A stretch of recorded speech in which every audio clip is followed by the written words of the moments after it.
Welcome back to the PT Graduate Podcast. My guest today, Danielle Paki. Hi, Dani. How are you? Laura, I'm great, thank you. Fantastic. Great to see your smiling face. How's things in the beautiful Hawke's Bay? Yep, we've got a good warm day today. It's good. We're looking forward to the long weekend, actually, to be fair. Yeah. King's birthday this weekend, so very excited. Yeah, fantastic.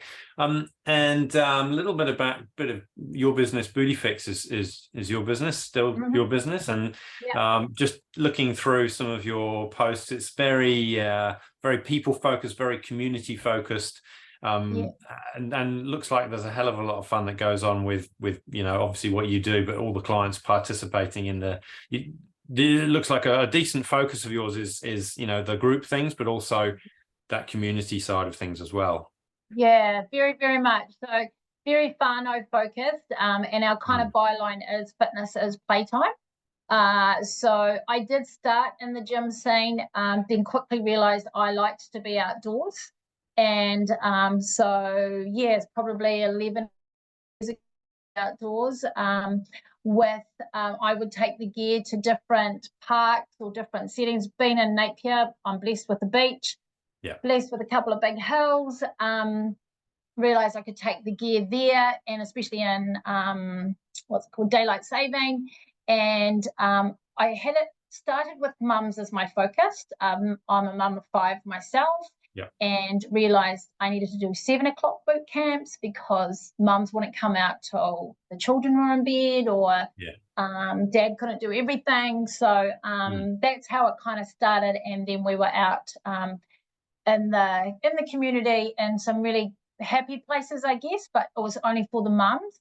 But the biggest vision would be, because it was only 2 nights a week, that the mums would come back there at the weekends with the whānau, with the children as well.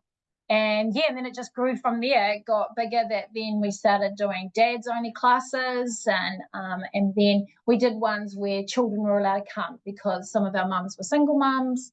Some were just couldn't get there at night because dad was working. So we created that as well. So we would have, and that's when we would use a playground would be nearby, and then there was botanical gardens or something, and they'd get to see their own area in the community, and some little hidden gems they didn't know were even existed. So, and giving them the confidence to go, actually I can go here and I can work out here. So it was great. Awesome. Yeah, just that sense of community is the thing that comes through strongly with everybody I talk to, in terms of the successful businesses that I've worked. So even the individual PTs, they create that community around themselves, and that it's just so powerful for the people that belong to it. Yes, and exactly, because that was 2013. So now that I've really thought about it, I started personal training in 2011, and then 13 created Booty Fix, which was just to be a bit of fun, hence the word the booty. And then everything's come off that, so they all know, booty bros, booty mamas. Had a bit of fun with that, and then and then here we are, 2024, and we've still got it happening. So very cool. Awesome. You do some individual stuff as well, though, is that right? Yes. Yep, absolutely. So mainly I did create my own little home gym, little studio at home. That was for, it kind of became the confidence thing. Some of my mums didn't like going to the gym, felt judged, or wherever it was on their confidence. So I've got that at home, and then, to be honest, it also worked around my fun. So I could get up at 5:30 in the morning, and tamariki is still asleep in bed, and I can still train the clients because they need to see me for work as well. So still got that happening. I also still will go to the mama's house sometimes. I'm aware my passion has always stayed with the postnatal mum, and realizing sometimes they might not be able to afford the gym membership, or they just actually can't get to me. So I've still kept that going, that I'll go to their house if I need. Not as often, but still something I chose to have it still available. Yeah, brilliant. And I think you're fairly well known in your community, aren't you? I know you've done some MC work for various organisations as well. Yeah. yes, that was, I guess that's like, I mean, I always use the line, I am who I surround myself with. Actually, I use a lot of lines, but that's another one of my favorites. And it's true. So I aligned myself, I mean, like, because I like being out in the community, but I aligned myself with a really good well, actually a couple of chiropractors, because the good ones will always get booked out.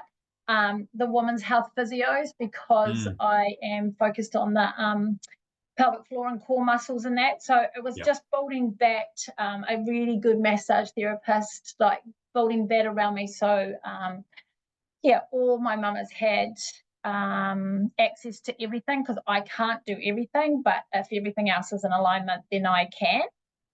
So on a whole, mental well-being as well as a full well-being. So that, of course, is word of mouth, and especially in Hawke's Bay, we are pretty little, really.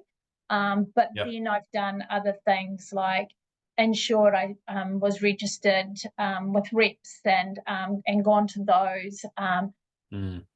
Little things, but I've gone to my training. So I'm very big about professional development and personal development.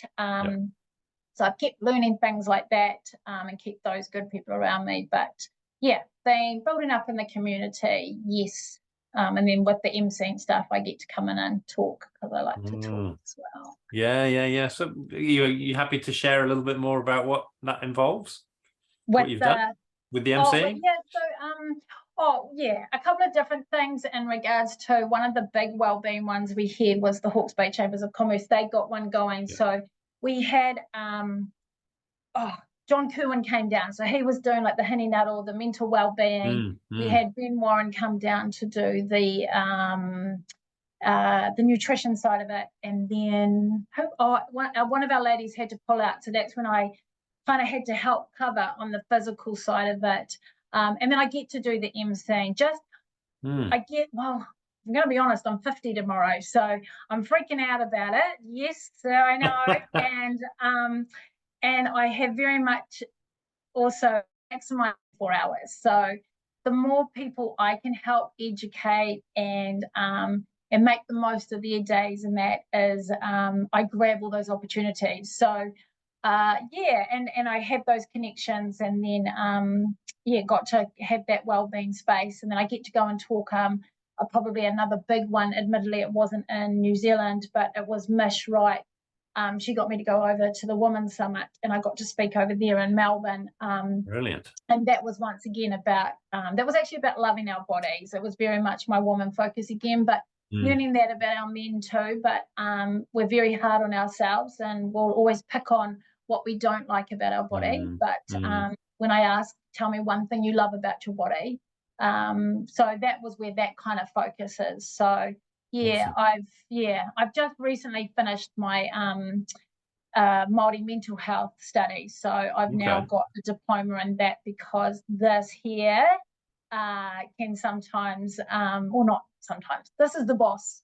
So so that's where I go with my talking. It's if I can empower people with words and then get them outside to feel and move. Moving's always good for us. So it's an instant feel good. Yeah. A great way of changing state quickly. Exactly. Absolutely. Yeah. I'm really curious about these studies. So what and like you say, this is the boss, right, in terms of the top 2 inches, but what made you want to study more on that and to learn more about it? So I had I'm not going to get the years right, but I was very much about how the body moves, and I needed to know how it could move effectively. And then did this amazing few years with, I think, first, and you'll definitely know, but I feel like it was Kaizen first, and then became the holistic movement, HMC. So that was where it started. I was very I don't like to say lucky, because it's not lucky. I make the choices. An opportunity was there. So I met Dave and Ange over in Havelock North, and then got opened up to this whole movement without pain and the connection of the brain with the body, and did that for a few years, and obviously like met with you and other amazing people. And did that for a few years. That really set me up going, I'm confident with this and how amazing our body is. But then learnt key words of how this side's not connected. My brain's not connecting with it. And then a little bit of other stuff, some more that I would connect with because we have some sense of trauma and that. And then that's what I had this opportunity. So that would be 2022 I started, and it was a diploma in Māori mental health. And I chose Māori. I'm Māori myself, but at that stage too, I was working with a lot of, so I also deliver a funded class for postnatal women to come with their babies. Yep. And that's fully funded, but I was recognizing that they were struggling to get to me. So I needed to get to them. Where was it a marae? Was it the local community? Where can I go to get to them? And then, digressing a little bit, I ended up in transitional housing. So there was this calling of, Dani, where can you help us? And there was emergency housing, transitional housing, COVID had hit. Then we got hit by that cyclone last year. Yeah. So I was meeting all these whānau that were living in motels and either had no petrol to get out or just were living in this motel room. And so that's where I realised how much the head was stopping them from doing stuff, and then went, okay, I need to understand the head now because I'm confident with the movement and the body. So that's where that journey took me. And the reason why I had chose to go down in the Māori mental health study was a lot of intergenerational trauma was being, I was really recognising coming through, and that some of the whānau only knew that way of living. So that's where it went. And then I've been able to relate it to all of the people I work with in Aotearoa, and we talk about so now I've learnt those, just a few different strategies. I've created my own little kaupapa, so it's called situational, I love it how I say that, it's called Mauria Te Pono, which is believe in yourself, or in hashtag be yourself. So that's what I do with my son Marley, and we and then it's creating play and like situational crisis. So it was teaching children, don't forget to play, don't forget to move, and then working with our mamas as well. So brilliant. Yeah, it's all connected in a long way. It is.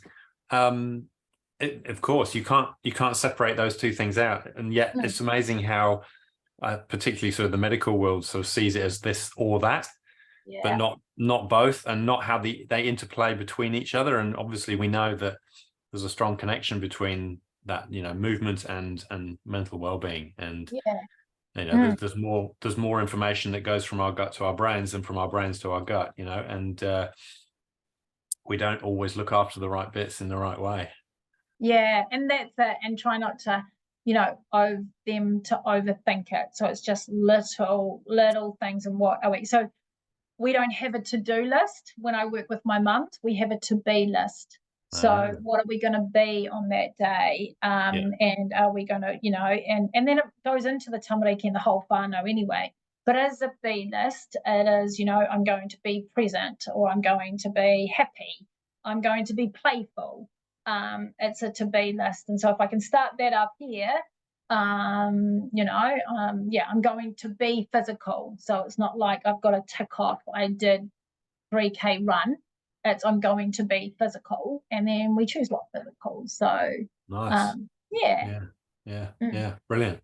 I like the fact that you've gone back to study, to learn more about it, to understand it better, so that you can, I guess you're turning the academic into the real. You're translating what you've learned into everyday actions for everyday people, so that it makes life a little bit easier for them.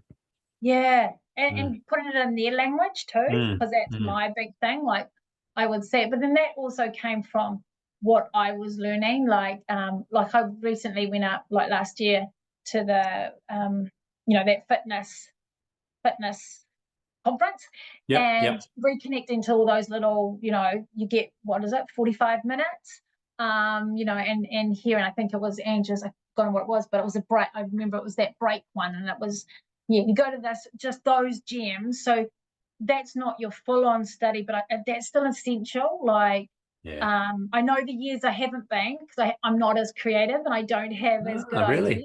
Yeah, I can really, really tell when I've missed a year. And yeah, so those little gems that I can get up there, just those connections, once again. But yeah, otherwise you'll stay stagnant, and then it gets bored. You'll get bored, and your clients will get bored. Whereas if you just get fresh ideas, and the thing is, there's too many people in all of Aotearoa that we do need more trainers, but we need trainers that know what they're doing. So, and so that they don't, you know, injure our clients so that's another little one. So I'll do the big studies, one, because I love it. And I know what it does for me, but I'll ensure to follow those other little gems where I see, a day one or a, like I said, that New Zealand one. Yeah, the conference is good because it's only, like you say, it's a short burst of information. But if you get quite a lot over the weekend, there's 2 or 3 might spark your interest, and you're right, and you end up sort of going down the rabbit hole and finding out a whole lot more about a subject because it just interests you, right? That's that curiosity. Yeah. No, absolutely. And then that keeps I keep going, because then it's going, oh, I'll do this next year. Like, but I'll still align with my main passion, but I'll, you know, like last year, I got to listen to Wendy Sweet in person, and and I've been seeing her stuff. Like, sometimes those algorithms on Facebook scare me, but anyway, and I saw her and listened to her, and then went, oh my gosh, like, this is pretty incredible too. So, and then you find those online courses, so you don't actually physically have to be somewhere either. So, you know, stoked with how this media can work, and you choose what works for you. And the good thing with having to do a lot more online is it's forced a lot of this learning into online modules, online education platforms, which weren't as common before the last few years. And it's meant that, you know, when you do have that spark of interest, you can just keep going, and you can do it at your own pace in your own place, and not have to travel again just for another course. Brilliant. Exactly. Yeah, because it's, you know, it's not cheap all the time, and making it affordable. So yeah, absolutely. And Wendy is, like you say, Wendy is good as well. She's certainly leading the way in that field. Yeah, and it's so good to have like someone like her, and then spreading it around, because, like, you know, we all can't go to everyone, and it gets a bit scary, because good old TikTok and that tries to tell, like, that just scares me as well when my client goes, I saw this on TikTok. I'm like, I think I told you that a month ago, but TikTok said it. But yeah, trying to teach our people what's normal and what's just common. It's like, that whole please be sure of who you're listening to. Yeah, it's almost like we have to do the re-education piece, isn't it? Because, you know, we're registered and we're qualified, and so many of those people aren't, and they make themselves out to be gurus. Yeah, and that's one of the ones that does scare me, especially like you see someone's run a marathon, and then they think they can train how to be a runner, kind of thing, and that's why, like, I always do really push that, keeping the education, and I went a little bit more full on with the diploma, but I still do those little ones, and that's just so I know, and you've got to keep updated, because it does change. You know, certain things I was taught 8 years ago, I don't do any, you know, it's completely different. That's so true, because it's easy to look at something and go and be critical, but that person only knows what they know based on what they've learned up to that point, and they may have stopped educating 8 years ago, like you say. Exactly. So staying current is critical, and like the science is always moving on in so many fields. So to stay current or in touch with someone who's very good at interpreting the science, because sometimes that can be a skill in itself. So like you said earlier, surrounding yourself with the right people.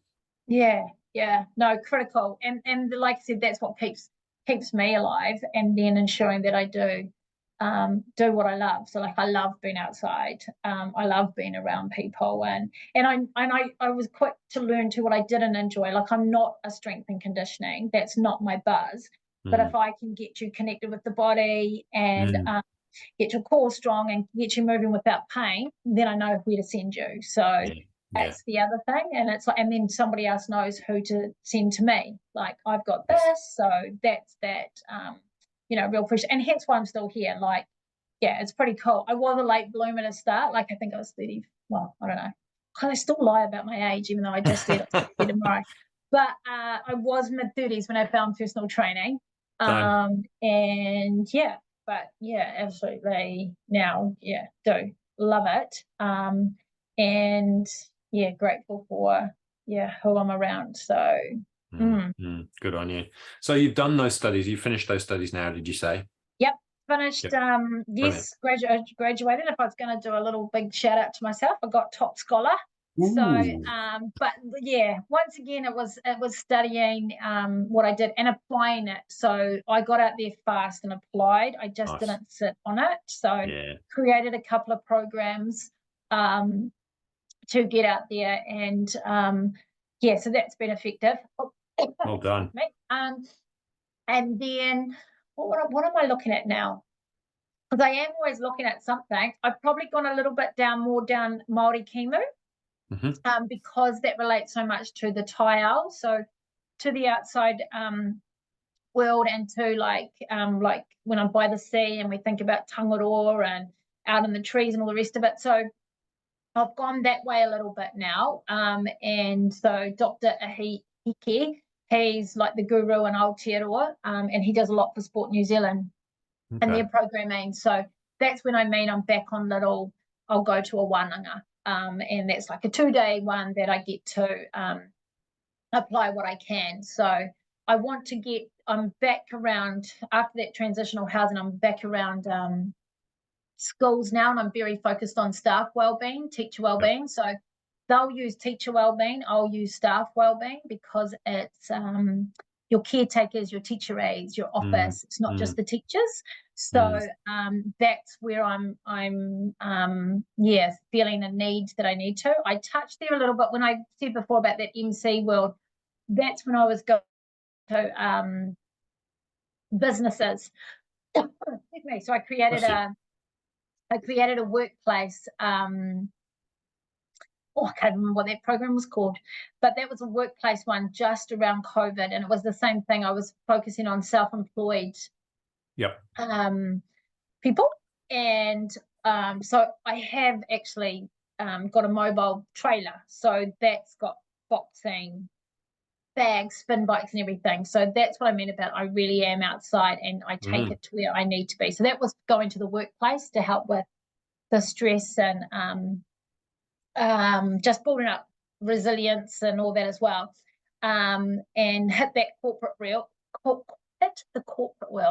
Nice. Whereas now I'm going back more like to the staff, the tamariki and that. So that's like I train teachers in the morning. I love it how I just go and say teachers. I train staff in the morning before the students arrive for school, and then the tamariki arrive, and I can do a few little things with them. We play some chemo, and then they start their day. Nice. So it's really it's one thing I know I'm creative, and I know I've got a lot of contacts. I've been in Napier for 27 years, but I keep doing what I love. So I love to play games. I love to play.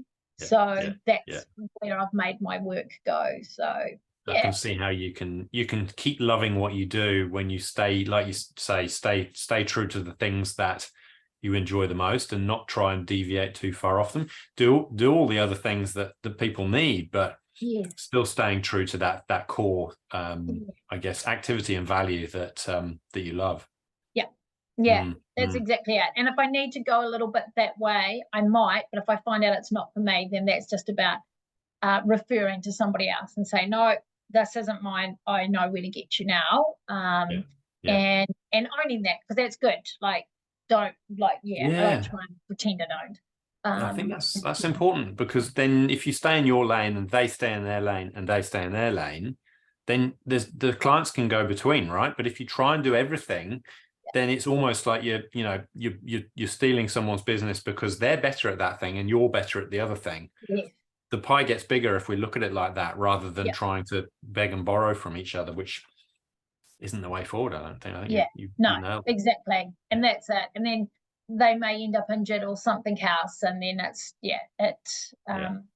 doesn't end well. So it's better for the client as well. Yeah, otherwise you just start dreading it. Like, there's some stuff I couldn't think, there's no way I want to do that. So, I don't want to do it either. So how do you find time to do the ambassador role as well for EPNA, Dani? I mean, I know. So, oh gosh. So my Abby, who is my big head honcho, is very understanding of me saying, I'm sorry, I can't make that time.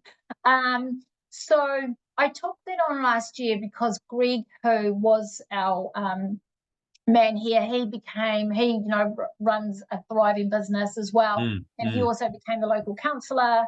Yes. And he wanted to step down, and so he recommended me, and I was like, oh, I don't know, and I thought, like, let's give it a go. And then we got hit by the cyclone, so I'd just taken it on, and then we got hit by the cyclone.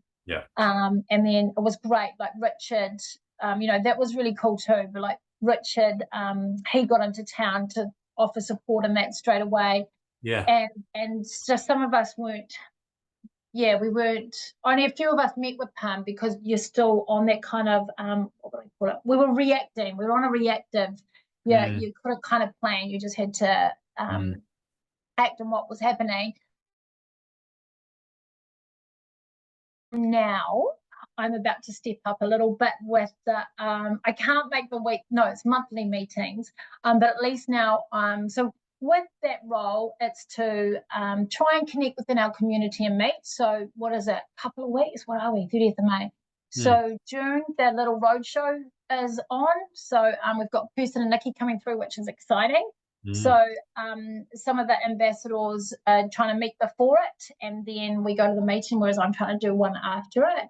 So mine at the moment is just trying to post on our page, and then build up around that, going, who do we know? So it was very cool last year. I met up with a few from Bay City, that one of the local gyms here. They were up at the conference, and then keeping those connections there. So but no, it isn't easy, and it is one that's gone in my mind, going like how we just spoke. If someone else could do it better, we need to think. But that's the if someone absolutely said, hey Dani, I could take this over, then it would be like, well, go where it needs to. At the moment, making it work with the team, and Nikki has our back too of when we need. So it's and because that's very cool, because that is all over New Zealand. And that was like another thing, like hey, I'm in Auckland, and you reach out to who you can reach out. Like it's quite cool knowing that that there's a group there for that, like all of the exercise professionals, not just personal trainers. So true. It's quite a broad bit of scope. A lot of people. Absolutely.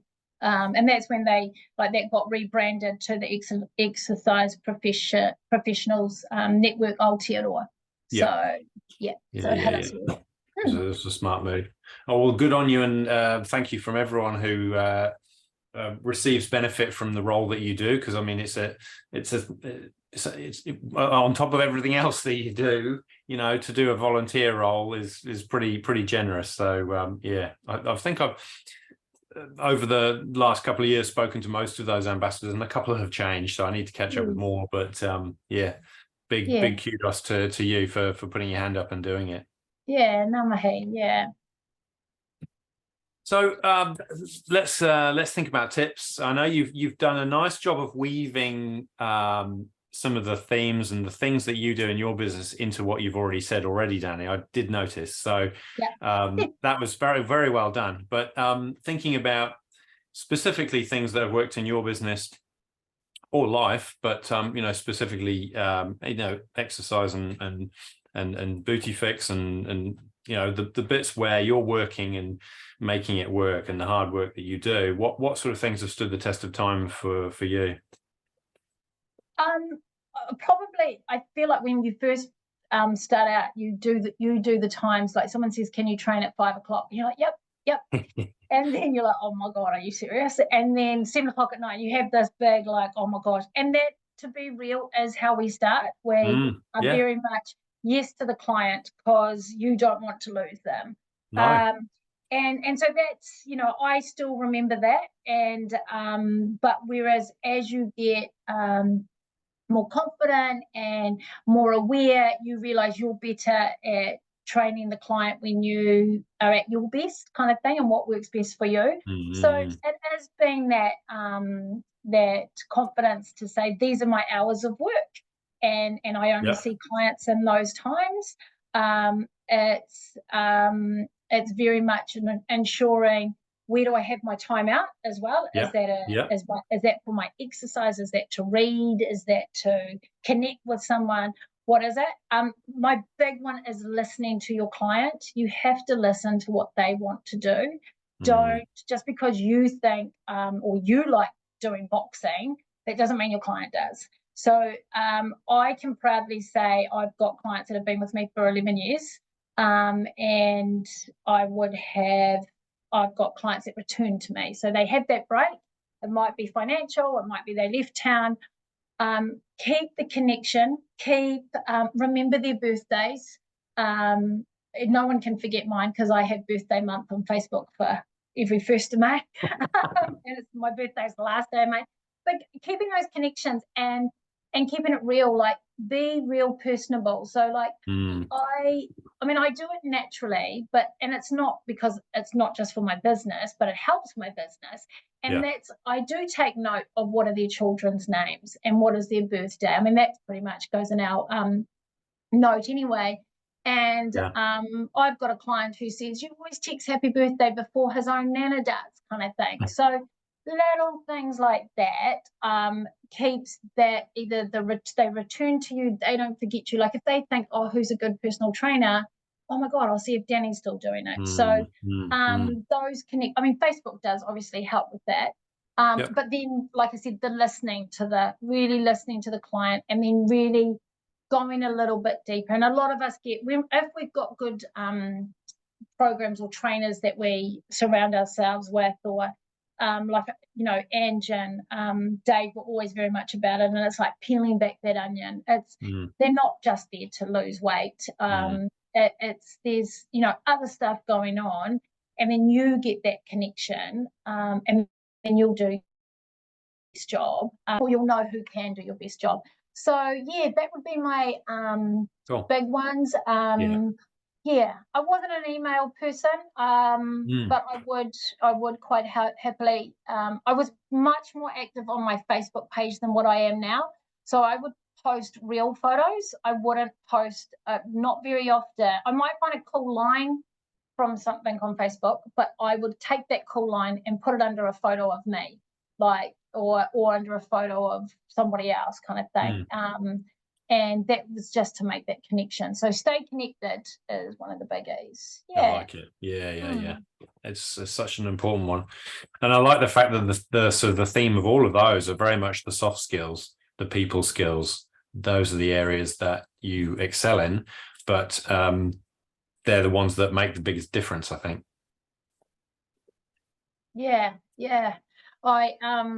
It did. And the reason why I sound really vague with the was you cut out for a bit there, so I missed some of what yeah. We'll sort that out, don't worry. Yeah, come on. But those soft skills are that's the theme of your list there, but they are they're consistent with you, and they're the ones that make the biggest difference. Yes. Yeah, absolutely. Yeah. Whereas, so my Tane, my partner Ed's, he has decided to do his training, so he's the one now that does the Booty Bros. Okay. So he does the men only, and so he's just finished his 2 years training of the apprenticeship. He did that through Te Mahi Ako and ticked that box. He's completely different to me. He likes, oh my gosh, next level. He likes to see them sweating and you know, babes, they were so sore. I was like, oh my gosh. But he's a texter, so he texts those boys like to be text. Don't Facebook Messenger. They don't want the fluffy stuff kind of thing. And that's so that's what I mean, and he's got them, and they don't want kids. They know that, and they don't, sometimes they want to go outside, but they like to come to the gym at home and just be in that space and do their ropes and all the rest of it. So it's fantastic. Good comparison. Different style, but just as good. And that's it, and that's the biggest thing. You'll have someone that will not want to train with me because it's like, oh no, that's not so, and that's why we need a lot of good personal trainers in Aotearoa, because there's hundreds of people that aren't being active and we need to help them. Fantastic. No, absolutely right. Good note to finish on, Dani. How can people find you if they want to get in touch? What's the best way? Probably Facebook. Not probably. It is Facebook.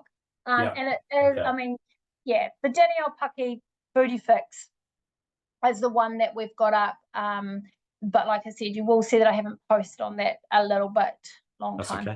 That's okay.